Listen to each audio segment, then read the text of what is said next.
We are used to seeing things from a particular point of view. That is, from a particular frame of reference. And things look different to us under different circumstances. At the moment, things look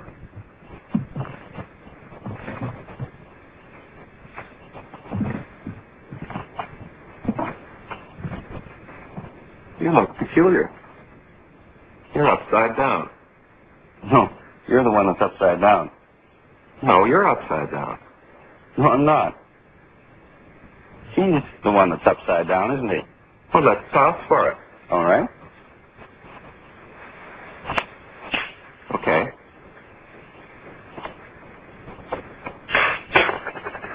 You lose. He's the one that's really upside down. You better come into my frame of reference now.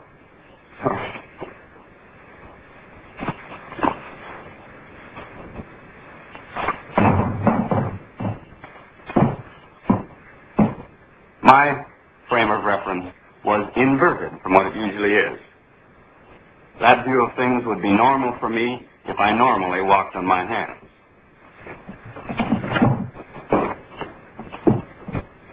This represents a frame of reference. Just 3 rods stuck together so that each is at right angles to the other 2. Now I'm going to move in this direction. You see the frame at the same spot on your screen, but you know I'm moving this way because you see the wall moving this way behind me. But how do you know that I'm not standing still and the wall moving? It was the wall that was moving. Now the wall has disappeared, and you have no way of telling whether I am moving or not. But now you know that I'm moving. The point of this is that all motion is relative. In both cases, I was moving relative to the wall, and the wall was moving relative to me.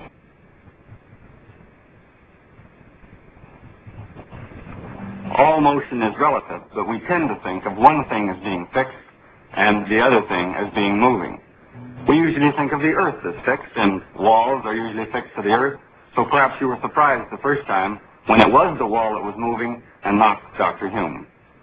A frame of reference fixed to the earth is the most common frame of reference in which to observe the motion of other things. This is the frame of reference that you're used to. The frame is fastened to the table. The table is bolted to the floor is anchored in the building, and the building is firmly attached to the earth. Of course, the reason for having 3 rods is that the position of any object, such as this ball, can be specified using these 3 reference lines. This reference line points in the direction which we call up, which is a different direction here than it is on the other side of the earth. And these 2 reference lines specify a plane, which we call horizontal or level. In this film, we're going to look at the motion of objects in this earth frame of reference and in other frames of reference moving in different ways relative to the earth frame.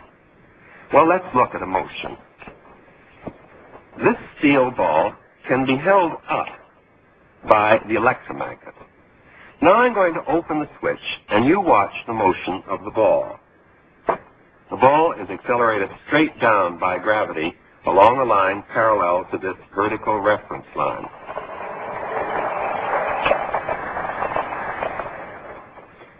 As you can see, the electromagnet is mounted on a cart that can move. And I'm going to do exactly the same experiment that Dr. Hume did, but this time, while the cart is moving at a constant velocity. The cart is pulled along by a string which is wound around this phonograph turntable, and that pulls it with a constant velocity.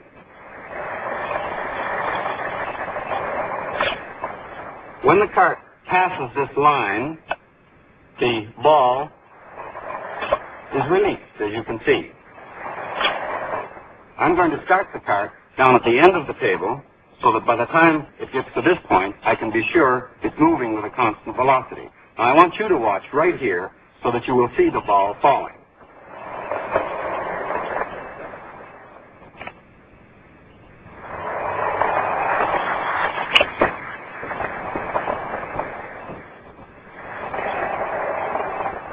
I think you can see that the ball landed in exactly the same position that it did before.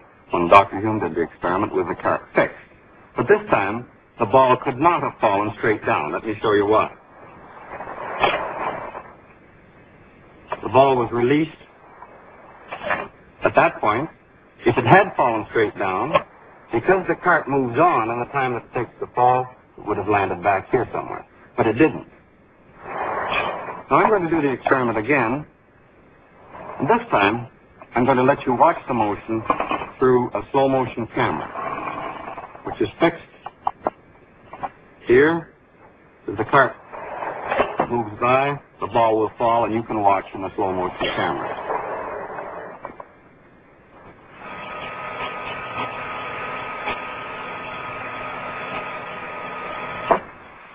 I'll show you this again. This time there'll be a line on the film so that you can see the path. I think that you can see that the path of the ball is a parabola. But all of this has been in a frame of reference fixed to the earth.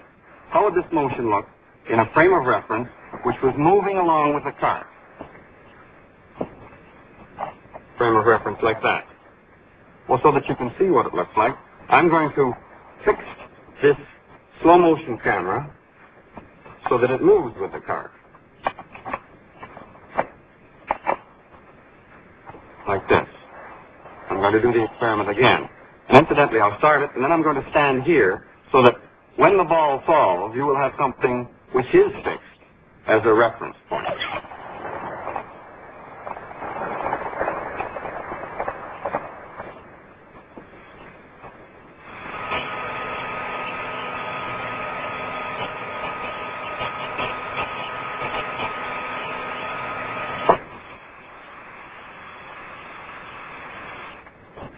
In the moving frame of reference, I think you can see that the path of the ball is a vertical straight line. It looks exactly the same as it did before when Dr. Hume did the experiment with the cart fixed. If we were moving along in this frame of reference and we couldn't see the surroundings, then we wouldn't be able to tell by this experiment that we were moving at a constant velocity. As a matter of fact, we wouldn't be able to tell by any experiment that we were moving at a constant velocity. I'm going to do the experiment once more. And this time, I'm not going to stand here behind the ball as it falls so that you won't have any fixed reference frame.